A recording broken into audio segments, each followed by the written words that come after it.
Good morning, friends. Good afternoon, good evening, wherever you are in the world. This is this week's edition of our broadcast.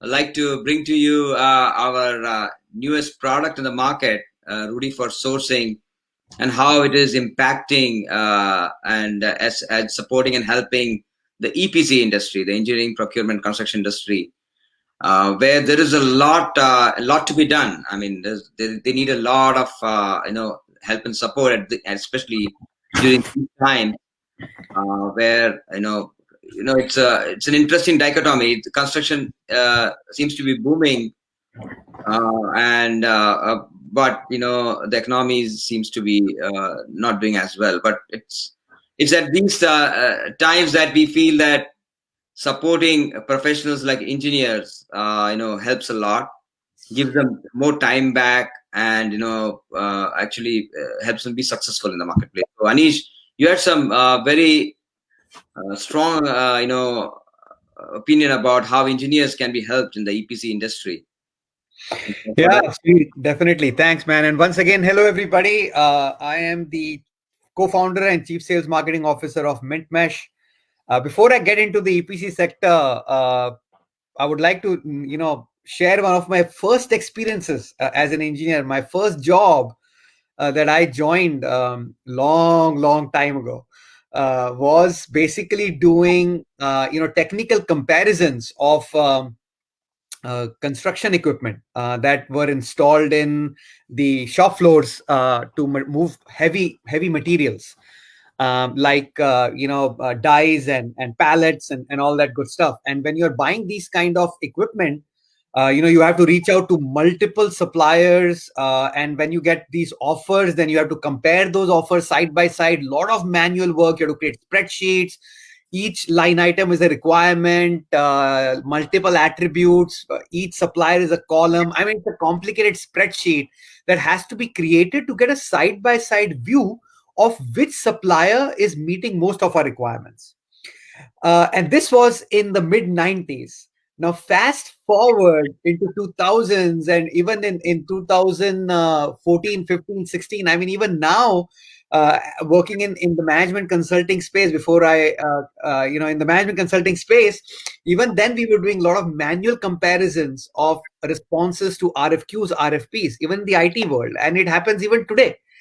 There are software technologies out there that help with some of this comparison, but a lot of technical evaluations still happen in a spreadsheet.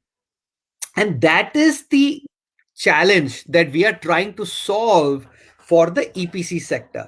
Now, when Sunil said EPC sector, we mean engineering, procurement, construction, which basically are the oil and gas, petrochemical, petroleum kind of companies, that um, um, manufacture these plants or electric stations or train stations, and they have to undertake multi-year projects and buy a lot of equipment. And when you're buying a lot of equipment which is has to comply with a lot of federal regulations of the city, of the state, of the country, of the region, then there are a lot of work that needs to be done through spreadsheets.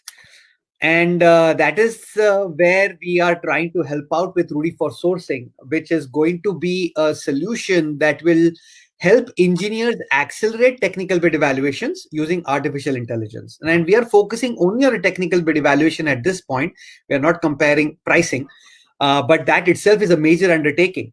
Today, RFQs, documents, material requests are sent out through a portal directly by email, by fax, and multiple suppliers respond, which could, and by the way, these RFQs, material requests, can be anywhere between 10 to 200 to 300 pages long with those many detailed requirements. And and the offers from multiple suppliers will be at least 300 pages and more, because now they're providing much more information around their capability, their experience, where they've done it in the past. Nevertheless, trying to put a magnitude of or a magnitude boundary around the challenge, it's pretty immense.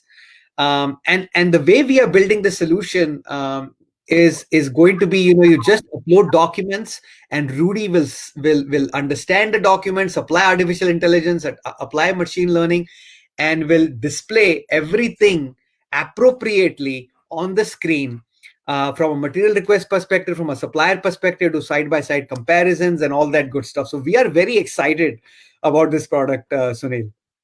Awesome, Anish. And I think we have had some incredible feedback from the pilots that have started, and time savings up more than 80%. We had targeted 70 plus, but we are seeing results which are significantly higher. I'm sure as we go along, we'll hit more complex scenarios, and we will attempt. Actually, Rudy will attempt to solve that. Uh, but going back to this, Anisha, I know we are playing in the field of knowledge engineering here, and I think the next week's broadcast really we want to touch on how that is going to be the core focus in this industry, especially because this is ripe for some disruption there. This is ripe for help, because if you look at it, I think the statistics prove it right. Is that in a typical large project, over 40% of their cost is around procurement. Think about it, right? It's 40% of a $1 billion contract is around like procurement. There's a lot of opportunity for improvement there, and saving costs. Not just the cost, is also helping the engineers make the right decisions. So actually, we have written a lot about this in some of our blogs on some of the tricks that EPCs can use to actually become significantly competitive, and also help their engineers do more impactful tasks. So uh, Anish, and you had something that you wanted to share about Rudy for sourcing.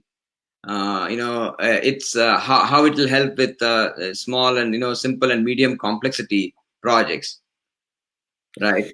Yeah, and you used the key term knowledge engineering, and I wanted to add a little bit on that before we move on to the some of the benefits of Rudy for sourcing. See, knowledge engineering and knowledge management are different things. Most of us are aware of knowledge management, where we use multiple tools like SharePoint, and other repositories, where we create knowledge repositories. We create communities of practice where people come together to share information about what they have done in previous projects, and you can search and index and all that good stuff. Now, knowledge engineering is a little bit more deeper than that, and knowledge engineering's objective um, is to think like an engineer as much as possible. I mean, the solutions, that are in the knowledge engineering space, we would like to mimic the algorithms that are in the mind of an engineer when they make certain decisions. And we are talking about simple to medium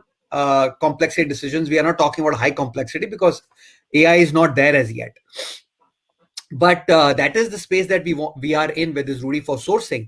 Now, some of the benefits of Rudy for sourcing, as I was explaining earlier, was that these technical bid evaluations take a long time, anywhere between 3 weeks to 6 months, or even longer, based on how complicated the equipment that are being bought are. And just to give an example, right? Some of these equipments are like heaters, compressors, motors, and they may sound, when you talk about a compressor or motor, you may think about a household compressor that you might use to clean your deck in the backyard, or maybe even your driveway. But we are not talking about those small machines. We are talking about much larger machines, which cost in hundreds of thousands of dollars, and even into millions of dollars, right? So these are very complicated pieces of machinery, and when it takes you so much long time to do the comparisons, it just adds to the lead time of completing a project.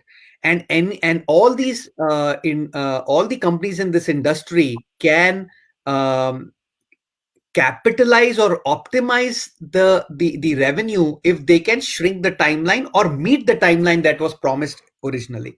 So with Rudy for sourcing, because we are going to automate some of the steps of doing the comparisons and identifying the deviations or exceptions, or even the enhancements that the supplier may identify, we will highlight those pretty quickly, so that there is no need for the engineer to manually type in any information.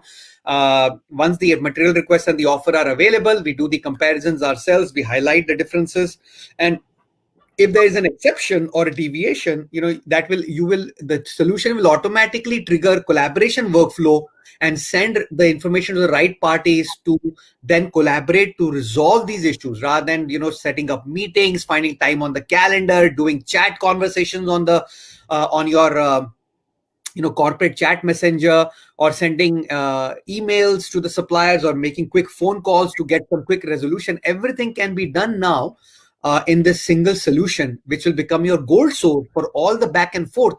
By the way, this back and forth is also very important from a federal regulation perspective.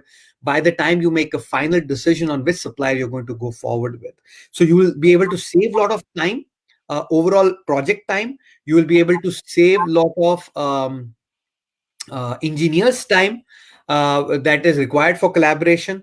And then you'll be able to, and all this time that is saved will lead into obviously bottom line cost savings. But then your engineers can also then spend most of their time trying to solve the client challenges, and focusing on high risk or high complexity items, by letting Rudy for sourcing manage some of the simple and medium complexity items, right? And just to give you an idea, on any project, simple to medium complexity form about 60 to 70% of the components bought anyway. So there is no need to spend time on some of those components which require technical bid evaluation, because Rudy can take care of that for you. So there's a lot of benefits in this, and we would love to show you the solution sometime in the future. But those are some of the things that come to mind. So one more thing, Anish, I know that we have talked about the EPC industry, but in that entire industry, there are many, many stakeholders. The end customer, there are multiple layers of consultants, vendors, interested parties. There are all of them can actually benefit by using Rudy for sourcing. In terms of transparency, in terms of cost control, in terms of negotiation. All these things can Rudy for sourcing can help actually with all these stakeholders in this entire process chain. I think we are just beginning to scratch the surface on where Rudy for sourcing can go with this industry. And as we go along the next few weeks, we will unpack more of this what we have on Rudy for sourcing, and you'll get to see it in in detail and intimately. So with that, Anish, did you have any last words for this week, and then we can sign off? No, I think we wanted to do this. The last couple of words would be wanted to do this Facebook Live, so that if there's anybody out there who's seeing this or knows someone who works in the EPC sector and works in the engineering space, then would like to get in touch with them. You can obviously respond to this Facebook Live, leave a comment, and we'll get it. Or you can find us on mintmesh.com and send us an email from there as well. So there are various ways to reach out to us. If you find this interesting, send us an email, leave a comment below. We are reading all the comments, whether you're watching it live or watching a recording. So we'd love to hear back from you. So I think with Sunil, with that, I think we should be done for today. All right. Thank you, folks. Thanks for listening. Take care now. Take care, everybody. Bye-bye. See you next Bye. week.